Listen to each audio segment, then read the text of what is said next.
Hello students, आज हम NCERT की 6th क्लास की ज्योग्राफी का चैप्टर नंबर 2 करने जा रहे हैं, जिसका नाम है ग्लोब, अक्षांश और देशांतर।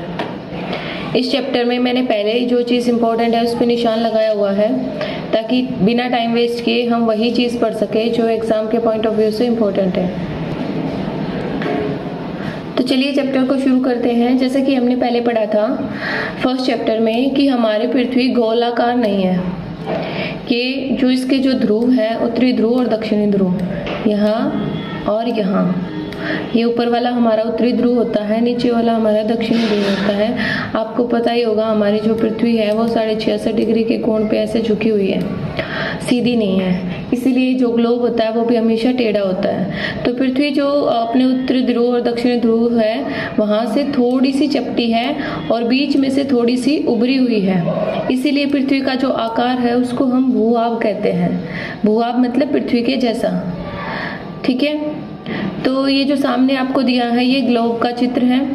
ग्लोब पृथ्वी का लघु रूप ही होता है और इसका वास्तविक प्रतिरूप होता है, मतलब कि ग्लोब को बिल्कुल वैसा ही बनाया गया है जैसा कि पृथ्वी होती है। आप देखेंगे कि पृथ्वी 66.5 डिग्री के एंगल पर झुकी हुई है, तो ग्लोब को भी 66.5 डिग्री के एंगल पर झुका के बनाया गया है और ये पृथ्वी के दोनों ध्रुवों को दिखाया गया है। बस फर्क सिर्फ इतना है कि पृथ्वी जो है अपने अक्ष पर निरंतर घूम रही है। यहाँ पे ये जो पिन आपको दिखाई दे रही है, सुई जो इसके स्टैंड पे लगाने के लिए लगी हुई है, पृथ्वी पर इस प्रकार की कोई सुई नहीं है, ठीक है। तो आगे बढ़ते हैं। जो ग्लोब है वो विभिन्न आकार के होते हैं। आजकल तो कंफर्टेबिलिटी के हिसाब से बहुत ही तरह के ग्लोब आने लगे हैं। कुछ ग्लोब बड़े होते हैं जो आसानी से एक स्थान से दूसरे स्थान पर नहीं ले जाए जा सकते हैं, लेकिन कुछ पॉकेट में रखने योग्य छोटे छोटे ग्लोब भी आजकल चलते हैं। और सबसे बेस्ट तो ये गुब्बारे वाले ग्लोब होते हैं, क्योंकि इनमें क्या होता है, इनकी हवा निकाल दी जाती है और फिर जहाँ आपको यूज करना होता है इसमें हवा भरी और इसको यूज किया जा सकता है। इनको हम आसानी से एक जगह से दूसरी जगह ले जा सकते हैं। ग्लोब स्थिर नहीं होते क्योंकि पृथ्वी स्थिर नहीं है। पृथ्वी हमेशा निरंतर अपने अक्ष पे और सूर्य के चारों ओर घूमती रहती है। तो क्योंकि हमने पढ़ा ना कि ग्लोब पृथ्वी का बिल्कुल वास्तविक प्रतिरूप है, तो जिस प्रकार पृथ्वी घूमती है उसी प्रकार हमने ग्लोब को बनाने की कोशिश की है। तो ग्लोब को हम किधर भी घुमा सकते हैं, उस प्रकार ग्लोब को भी घुमाया जा सकता है, जैसे मान लो कि कुमार का पहिया या लट्टू घूमता है। ग्लोब पर हम विभिन्न देश, महाद्वीप, महासागर सबको आसानी से सही आकार में देख सकते हैं। नेक्स्ट है, यहाँ पे कुछ इम्पोर्टेंट है नहीं, ये है कि एक सुई से ग्लोब को आपने देखा, जो मैंने आपको बता दिया ना कि एक सुई से जो है ग्लोब, सुई लगी हुई है, दोनों तरफ सुई से झुका हुआ है, पर पृथ्वी पर जो है वास्तव में इस प्रकार की कोई सुई नहीं है, ठीक है। तो जिस अवस्था में ये झुका हुआ है उसको अक्ष कहते हैं। ग्लोब पर वो दो बिंदु जिन पर ये सुई लगी हुई है वो हमारे उत्तरी ध्रुव और दक्षिणी ध्रुव है। कौन से? ये वाले, ये वाली सुई हमारा उत्तरी ध्रुव और ये वाली सुई हमारा दक्षिणी ध्रुव। नेक्स्ट है, ग्लोब पर इस सुई के चारों ओर पृथ्वी की भांति पश्चिम से पूर्व की ओर ग्लोब को भी घुमाया जा सकता है। लेकिन याद रखें कि ये इसमें अंतर ये है कि पृथ्वी पर वास्तव में ऐसी कोई सुई नहीं है। ये मैंने आपको बता ही दिया है कि ये जो है इसको ग्लोब को उसके स्टैंड पर रखने के लिए बनाया गया है। यह अपने अक्ष पर चारों ओर घूमती है, जो कि एक काल्पनिक रेखा है। एक्चुअल में पृथ्वी पर आगे हम इस चैप्टर में जितनी भी रेखाएं पढ़ेंगे, अक्षांश और देशांतर रेखाएं, ये सब काल्पनिक रेखाएं हैं। पृथ्वी पर वास्तव में ऐसी कोई भी रेखा नहीं है। एक अन्य काल्पनिक रेखा है जो ग्लोब को 2 भागों में बांटती है, जिसको कि हम विषुवत वृत्त कहते हैं। विषुवत वृत्त का दूसरा नाम है भूमध्य रेखा, जो कि हमारी ये वाली रेखा है 0 डिग्री। पृथ्वी के उत्तर में स्थित आधे भाग को उत्तरी गोलार्ध कहते हैं। ये विषुवत वृत्त जो होता है, इससे ऊपर वाला इधर वाला जो भाग है, ये इधर वाला, और उत्तरी ध्रुव, ये वाला पॉइंट जो उत्तरी ध्रुव का है, यहाँ तक का जो भाग है इसको हम उत्तरी गोलार्ध कहते हैं। और जो विषुवत वृत्त से नीचे वाला जो भाग होता है उसको हम दक्षिणी गोलार्ध कहते हैं। ये जो विषुवत वृत्त है ये पृथ्वी को 2 बराबर आधे आधे भागों में बांटती है, ठीक है। तो इस प्रकार ये काल्पनिक रेखा है। एक्चुअल में ऐसी कोई रेखा पृथ्वी पर नहीं है। विषुवत वृत्त से ध्रुवों पर स्थित सभी समांतर वृत्तों को अक्षांश समांतर रेखाएं कहते हैं। आप इनकी स्थिति को देखिए, ये इस प्रकार से है। जो अक्षांश रेखाएं होती हैं और जो देशांतर रेखाएं होती हैं उनके बीच में मेन डिफरेंस ये है कि अक्षांश रेखाएं आप देखेंगे, देखिए यहाँ से यहाँ तक जा रहे हैं, यहाँ पे एक बिंदु रह जाएगा। अक्षांश रेखाएं सबसे ज़्यादा लंबाई जो होती है उनकी विषुवत पर होती है, फिर इधर लंबाई कम होती जाएगी और ध्रुव पर 0 हो जाएगी, और ऐसे ही इधर नीचे की तरफ दक्षिणी गोलार्ध की तरफ जाएगी तो वहाँ भी 0 हो जाएगी।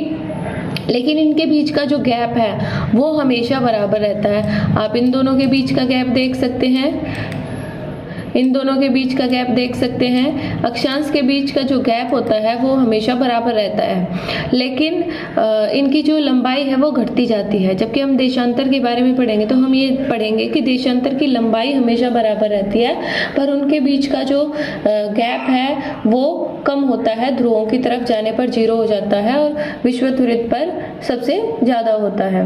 विषुवत वृत्त शून्य अंश अक्षांश को दर्शाती है। यहाँ से 0 है, यहाँ से 1 2 3 करते हुए उत्तरी ध्रुव पर हम 90 डिग्री तक जाते हैं, ऐसे ही 1 2 3 करते हुए दक्षिणी ध्रुव पर 90 तक जाते हैं। ध्रुवों के बीच की दूरी पृथ्वी के चारों ओर के वृत्त का 1/4 है। अब इसमें ये पे बताया कि हमने इसको 90 डिग्री क्यों लिया है। ध्रुवों के बीच की जो दूरी है पृथ्वी के चारों ओर का जो वृत्त है उसका 1/4 है। अब पृथ्वी के चारों ओर का वृत्त कितना होगा, एक गोला जो होता है, एक सर्कल जो होता है वो कितने डिग्री का होता है, 360 डिग्री का होता है। तो वहाँ 360 यानी कि पृथ्वी का जो गोला वो 360 का है, और वहां से जो हमारा हाफ वृत्त है वो पृथ्वी के गोले का 1/4 है, यानी कि 360 का 1/4 कितना होगा, 90।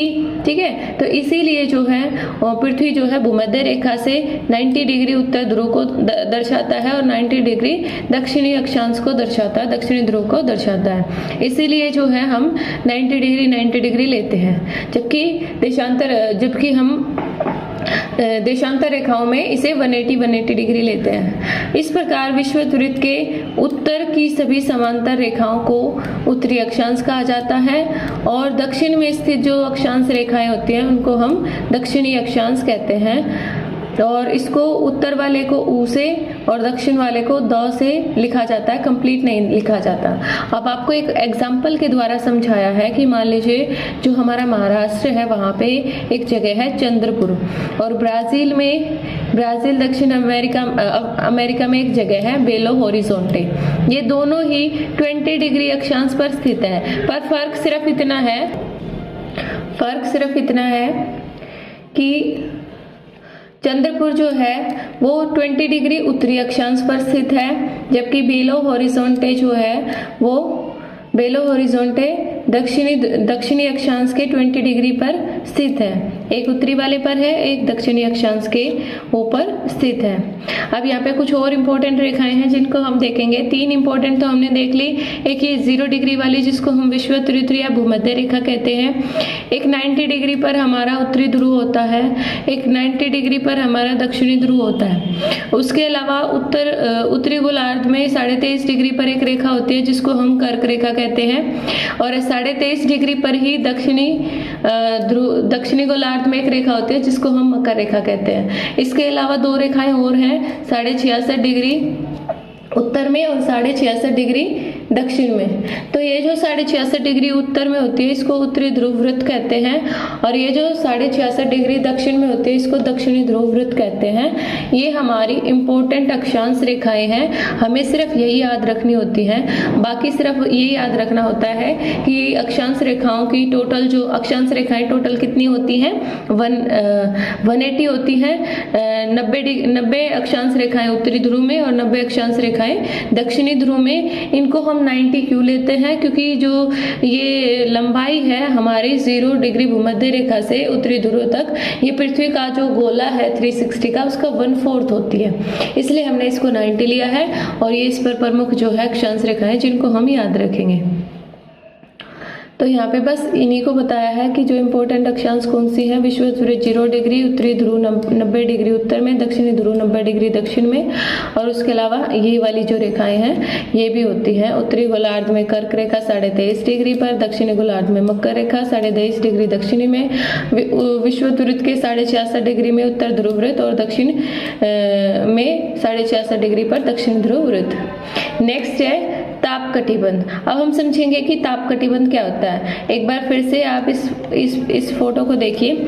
जो सूर्य होता है, सूर्य जो होता है उसकी रेखाएं पृथ्वी के बीचों बीच वाले भाग पर सीधी पड़ती हैं और इधर टेढ़ी होती जाती हैं, और जो हमारे ध्रुव होते हैं वहाँ पे और ज़्यादा टेढ़ी हो जाती हैं। तो इसमें क्या है कि जो ये वाला एरिया होता है 0 डिग्री से 23.5 डिग्री के बीच का, ये वाला जो एरिया है, ये वाला, यहाँ पे सूर्य की किरणें हमेशा सीधी पड़ती हैं। तो ये जो ताप कटिबंध है 23.5 डिग्री उत्तर से लेकर 23.5 डिग्री दक्षिण के बीच वाला, इसको हम उष्ण कटिबंध कहते हैं। उष्ण का मतलब होता है गर्मी, यानी कि इस एरिया में सबसे ज्यादा गर्मी पड़ती है। और ये जो 90 डिग्री उत्तर ध्रुव से लेकर 66.5 डिग्री का ये वाला जो भाग होता है, इसको हम शीत कटिबंध कहते हैं। उत्तर में शीत कटिबंध और दक्षिण में शीत कटिबंध। इसको शीत कटिबंध क्यों कहते हैं? इसको शीत कटिबंध इसलिए कहते हैं क्योंकि यहाँ पे सूर्य की किरणें पहुंचती नहीं है। ये वो एरिया है जहाँ पे 6 महीने का दिन और 6 महीने की रात होती है, इसीलिए इस एरिया पर हमेशा बर्फ रहती है। और शीत का मतलब बर्फ ही होता है, तो शीत कटिबंध वो जो एरिया हमेशा बर्फ से ढके रहते हैं। अब जो बीच वाला एरिया है, ये वाला 66.5 डिग्री उत्तर से लेकर 23.5 डिग्री उत्तर के बीच में ये वाला एरिया, और ऐसे ही नीचे 23.5 डिग्री दक्षिण से 66.5 डिग्री दक्षिण के बीच का ये वाला एरिया, इसको हम शीतोष्ण कटिबंध कहते हैं। शीतोष्ण कटिबंध, देखो नाम से अगर आपको वर्ड का मीनिंग समझ में आता है तो आप आराम से जो है किसी भी ताप कटिबंध को कर पाएंगे। उष्ण का मतलब गर्मी होता है, शीत का मतलब ठंडक होता है, और शीतोष्ण होता है उष्ण और शीत का मिक्स रूप शीतोष्ण, यानी कि जिसमें शीत भी हो और उष्ण भी हो। अब आपको ये पता होना चाहिए कि ये जो कर्क रेखा है 23.5 डिग्री, ये हमारे भारत के बीचों बीच से गुजरती है, तो हमारा भारत यहाँ पर है। तो इसका मतलब हमारे भारत में क्या है, आपने देखा होगा दक्षिण भारत वाला एरिया उष्ण कटिबंध में आता है, वहाँ पे गर्मी ज़्यादा पड़ती है। और ये उत्तर भारत वाला एरिया हमारा, जिसमें जैसे दिल्ली, पंजाब, जम्मू कश्मीर, यूपी, ये वाला एरिया जो है हमारा शीतोष्ण कटिबंध में पड़ता है, यानी कि यहाँ पे सर्दी भी होती है और गर्मी भी होती है। ठीक है, तो चलिए अब इसको देखते हैं। पृथ्वी पर ताप कटिबंध। कर्क रेखा या मकर रेखा के बीच के सभी अक्षांशों पर सूर्य वर्ष में एक बार दोपहर में सिर के ठीक ऊपर होता है, इसलिए इस क्षेत्र में सबसे अधिक ऊष्मा होती है। यानी कि सीधी रेखाएं, सूर्य की किरणें सीधी पड़ती हैं, तो इसको हम उष्ण कटिबंध कहते हैं। कर्क रेखा और मकर रेखा के बाद कहीं पर भी किसी भी अक्षांश पर सूर्य की किरणें सीधी नहीं पड़ती और सूर्य की किरणें तिरछी पड़ती हैं। तो इस प्रकार उत्तरी गोलार्ध में कर्क रेखा और उत्तरी ध्रुव जो वृत्त है 66.5 डिग्री उनके बीच में, और दक्षिणी गोलार्ध में मकर रेखा और 66.5 डिग्री दक्षिणी ध्रुव वृत्त के बीच वाला एरिया जो होता है उसको शीतोष्ण कटिबंध कहते हैं। मैं आपको ऊपर समझा चुकी हूँ। और जो लास्ट है उत्तरी ध्रुव वृत्त और उत्तरी गोलार्ध के बीच में, उत्तरी ध्रुव और उत्तरी ध्रुव वृत्त के बीच में, और दक्षिणी ध्रुव और दक्षिणी ध्रुव वृत्त के बीच में हमेशा बर्फ पड़ती है। बहुत ही ठंडा एरिया है, वहाँ पे सूर्य की किरणें कभी पहुँचती ही नहीं है। 6 महीने का दिन 6 महीने की रात होती है उधर वाले एरिया में, उसको हम शीत कटिबंध कहते हैं। ठीक है, तो ये आप यहाँ देख सकते हैं। अब हमारी देशांतर रेखाएं शुरू हो गई हैं। आप देशांतर रेखा को देखेंगे कि हर देशांतर रेखा की जो लंबाई है वो बराबर है। इसकी किसी भी देशांतर रेखा को देख लीजिए, हर देशांतर रेखा की लंबाई जो होती है वो ऐसे करके बराबर होती है। लेकिन आप ये देखेंगे यहाँ पे जो चौड़ाई है वो सबसे ज़्यादा है, और यहाँ पे आते आते चौड़ाई जो है वो 0 हो गई है। बस यही चीज़ हमें ध्यान रखनी है अक्षांश और देशांतर रेखाओं के बीच में।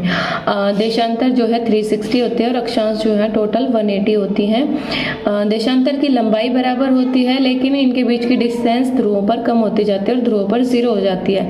जबकि अक्षांश की डिस्टेंस बराबर रहती है दो अक्षांशों के बीच में, लेकिन उनकी लंबाई जो है वो ध्रुवों की तरफ कम होती जाती है और ध्रुवों पर जाकर 0 हो जाती है। ठीक है, किसी स्थान की स्थिति को बताने के लिए आपको उसके अक्षांश और देशांतर दोनों का ही पता होना बहुत जरूरी है। जैसे मान लीजिए इसमें एक एग्जाम्पल दिया है कि प्रशांत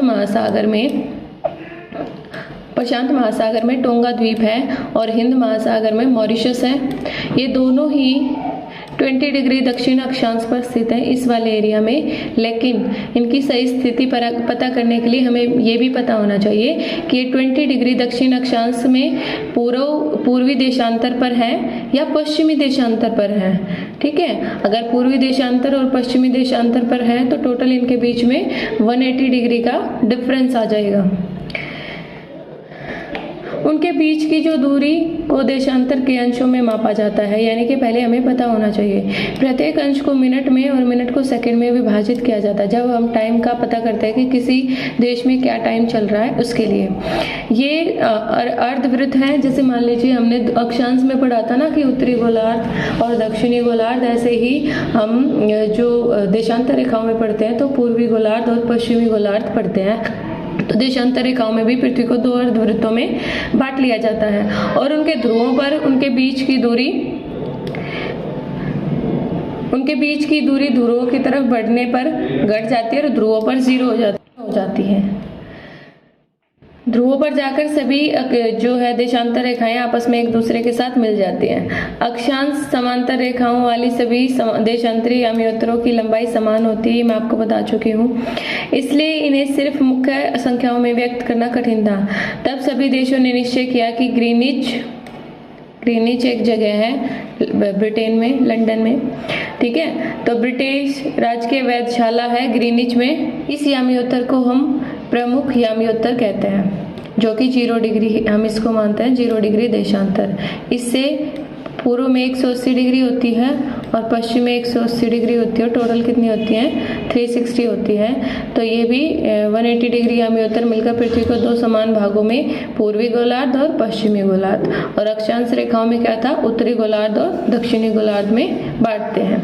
इसलिए किसी स्थान के देशांतर के अगर देशांतर रेखाएं हैं तो उनके आगे पूर्व यानी कि पू लिखा होता है, और पश्चिम में है तो उसके सामने प लिखा होता है, उत्तर में उ और दक्षिण में द लिखा होता है।